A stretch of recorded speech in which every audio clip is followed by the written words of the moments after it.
Hello guys, welcome back to the strength forever. Hope you are doing well and making good investments. बात करेंगे Tata steel limited के बारे में, लेकिन उससे पहले जितने भी सिचुएशन आपके स्टील सेक्टर या मेटल सेक्टर या एल्यूमिनियम सेक्टर यानी कि कमोडिटी सेक्टर पे देखने को मिल रही है, वो सब सिचुएशंस काफी अलग है अगर आप पूरे बाकी के अदर सेक्टर्स को देखोगे, क्योंकि इस सेक्टर को अलग ही रख दिया गया है बाकी कमोडिटी से या फिर बाकी सेक्टर से। वो कैसे? कल के दिन मैंने आपके साथ एक वीडियो लिया था डोनाल्ड ट्रंप भाई साहब का, वो किस तरह से पूरी दुनिया को अपने इशारों पर कहीं ना कहीं चलाने की कोशिश कर रहे हैं और पूरी दुनिया चल भी रही है। दुनिया कह रही है कि भैया चलो यार कोई बात नहीं, कर लो तुम्हें जो करना है, मान जाएंगे तुम्हारी बात, थोड़ा बहुत हम भी नेगोशिएट कर लेंगे, बट तुम ज्यादा जो बोल रहे हो हम तुम्हारी ज्यादा सुन लेंगे, कोई बात नहीं। बिल्कुल उसी तरह से जिस तरह से डीमोनेटाइजेशन हुआ था, कोई नहीं चाहता था वो, बट अगर करवा रही है सरकार तो भैया चलो कर ही लेंगे, कोई दिक्कत नहीं है। बिल्कुल वही चीज कहीं ना कहीं एक हेगेमोनिक पावर फिर शुरू हो चुकी है यूएसए की।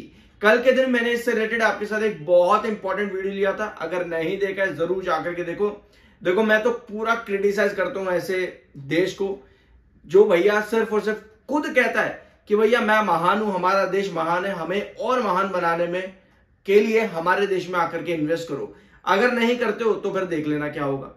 तो भैया क्या बोले अब बाकी, चलो कोई बात नहीं। Steel sector Tata steel limited के बारे में बात करेंगे, एक एक करके सब चीजें देखते हैं। पहली अपडेट पर आते हैं।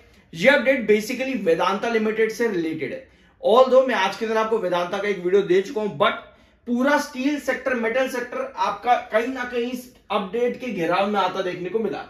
2% तक की गिरावट भी गई। वेदांता लिमिटेड बहुत अच्छा खासा आज के दिन गिर गया, 4.5% के आसपास गिर गया था, ठीक है, क्योंकि स्टेटमेंट क्या आया था भैया कि वेदांता के जो रिसोर्सेज हैं उसमें दम नहीं है, वेदांता का जो डेट खत्म करने का तरीका है ना उसमें दम नहीं है, कंपनी के जो प्रोजेक्ट चल रहे हैं ना उनमें दम नहीं है। तो इतना बड़ा स्टेटमेंट यहां पर दिया है। क्या है ये पूरी बात, जाकर के वेदांता लिमिटेड का आज का वीडियो जरूर चेकआउट करना। सो अब आते हैं steel sector. Tata steel limited में क्या चीज है? Steel aluminium not to be part of India US mini trade deal. देखो अब नेगोशिएशन चल रहे थे, नेगोशिएशन चले तो भैया क्या निकल के आया कि India US mini trade deal कर लेंगे भैया। ये रिपोर्ट्स अभी बता रही है कि इंडिया और यूएसए के बीच में मिनी ट्रेड डील हुई है, जिसमें स्टील एल्यूमिनियम सेक्टर यानी कि दो कमोडिटीज नहीं है, जिसकी वजह से टाटा स्टील को इसका नुकसान झेलना पड़ सकता है, सेल को नुकसान झेलना पड़ सकता है, नाल्को को नुकसान झेलना पड़ सकता है और बाकी जो भी कंपनीज होगी उनको भी नुकसान झेलना पड़ सकता है, जिसकी वजह से टाटा स्टील 2% तक गिरा, ठीक है, to trade at 158 rupees per यहां पर गिर गया था। वाइल दोज ऑफ स्टील मतलब कि सेल का शेयर और नाल्को का शेयर लगभग 1.5% तक ड्रॉप कर गए थे, ठीक है। NMDC, JSW steel, Adani enterprise shares for trading in the read with marginal losses, ये शेयर्स भी आपको आज के दिन लॉसेस में ही जाते देखने को मिले। तो भैया ये हुआ क्या यहां पर कि इस सेक्टर को पूरी तरह से बेसिकली यहां अलग रख दिया गया है, ये वाले सेक्टर को, और बाकी सेक्टर को मिनी ट्रेड डील में कर दिया गया है। अब अलग रखा तो भैया टैरिफ कितना लगेगा? 50% टैरिफ लगेगा ऑन एक्सपोर्ट्स, यानी कि यहां से जो माल यूएसए में जाएगा उस पर 50% टैरिफ लगेगा।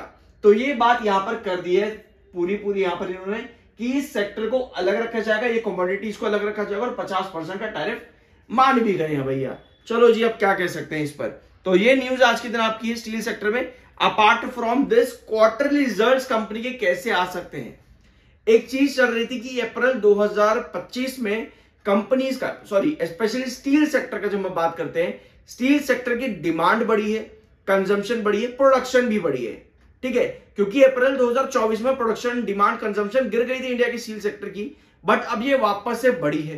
क्यों बढ़ी है? क्योंकि इंडिया ने क्या लगाई, 12% की सेफ गार्ड ड्यूटी इंपोज कर दी। कहां पे? साउथ ईस्ट एशिया में। अब भैया ये सेफ गार्ड ड्यूटी इंपोज करी तो अपना स्टील सेक्टर फिर से उठा। आपको पता है टाटा स्टील 128 रुपए से लेकर के 166 रुपए फिर से गया, यानी कि एक सपोर्ट को पकड़ा, एक रेजिस्टेंस तक गया।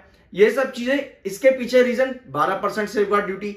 सरकार ने भी 25% का इंप्लीमेंटेशन शायद अभी तक नहीं किया, ऐसी कोई रिपोर्ट मुझे पर्सनली मिली नहीं है, ठीक है, तो मेरे ख्याल से अभी नहीं किया। बाकी जब भी होगा मैं आपके साथ रिसर्च तो मैं करते ही रहता हूं, देख करके आपके सामने मैं ले आऊंगा कि हुआ है कि नहीं हुआ है, ठीक है।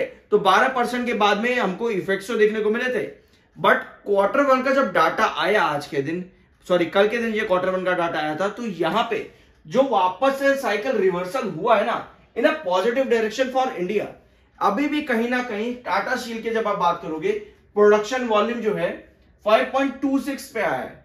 5.26, ये सारी फिगर्स जो आपकी हैं ये मिलियन टन के अंदर है। तो 5.26 का आया है टाटा स्टील का इंडिया में प्रोडक्शन वॉल्यूम अभी Q1 में, और Q4 में था 5.44, और पिछले साल Q1 फाइनेंशियल ईयर 25 में था 5.27, ठीक है, मिलियन टन के अंदर, ठीक है। तो ओवरऑल अगर हम देखें तो यहां per year on year basis पर फ्लैट आ गए हम कहीं ना कहीं, यानी कि जो लगातार कंजम्पशन प्रोडक्शन गिर रही थी वो अब फिर से वापस वहीं आ गई है जहां अप्रैल 2024 में थी। तो ये एक अच्छा साइन है कि जो अप्रैल 2024 से लेकर के 25 तक गिर रही थी वो वापस से फ्लैट तो एटलीस्ट आ गई है। तो कहीं ना कहीं ये स्टेबिलिटी प्रोवाइड करेगा। टाटा स्टील नीदरलैंड यहां पर ग्रोथ है, टाटा स्टील थाईलैंड यहां पर भी ग्रोथ है। इसके अलावा डिलीवरी वॉल्यूम्स अगर देखेंगे तो इंडिया वाले में कमी आई है क्वार्टर ऑन क्वार्टर बेसिस या फिर ईयर ऑन ईयर बेसिस पर। नीदरलैंड में भी आपका कमी आई है यहाँ पे ये क्वार्टर ऑन क्वार्टर बेसिस पर, और ईयर ऑन ईयर बेसिस पर थोड़ा सा ग्रोथ है। फिर टाटा स्टील यूके दोनों में ही कमी आई है क्वार्टर ऑन क्वार्टर और ईयर ऑन ईयर बेसिस पर। फिर आता है टाटा स्टील थाईलैंड, वहां पर तो इंक्रीज देखने को ऑलरेडी मिल रहा है। तो ये है अभी का डाटा जो कि Q1 में से आया 2026 के प्रोडक्शन और डिलीवरी को लेकर के। अब आगे बढ़ते एक बार वॉल्यूम चेक कर लेते हैं आज के दिन का। 45.18% की डिलीवरी आज के दिन रही। वॉल्यूम कितना ट्रेड करके गया आज के दिन स्टॉक में 298.39, ये आपका वॉल्यूम रहा है लैक्स में। टेक्निकल पॉइंट ऑफ व्यू पे आपका एमएफआई अभी बेयरिश है, यानी कि ओवरबोट पुल बैक की कंडीशन। 76.1 का एमएफआई है, 58.9 का आरएसआई, यानी कि बेयरिश प्लस न्यूट्रल टेक्निकल है। और स्टॉक ऑलरेडी कहां पे, एक बार चार्ट पेन पे आते हैं। स्टॉक इस समय आपका ट्रेड कर रहा है आज के दिन जो क्लोजिंग हुई है, बेसिकली ट्रेड अभी नहीं कर रहा है, क्लोजिंग जो आज की है, थोड़ा जूम इन करते हैं इसको, ठीक है। जो आज के दिन आपके दिन के आखिर में क्लोजिंग गई है वो आई है 159 रुपीज के पास ही है।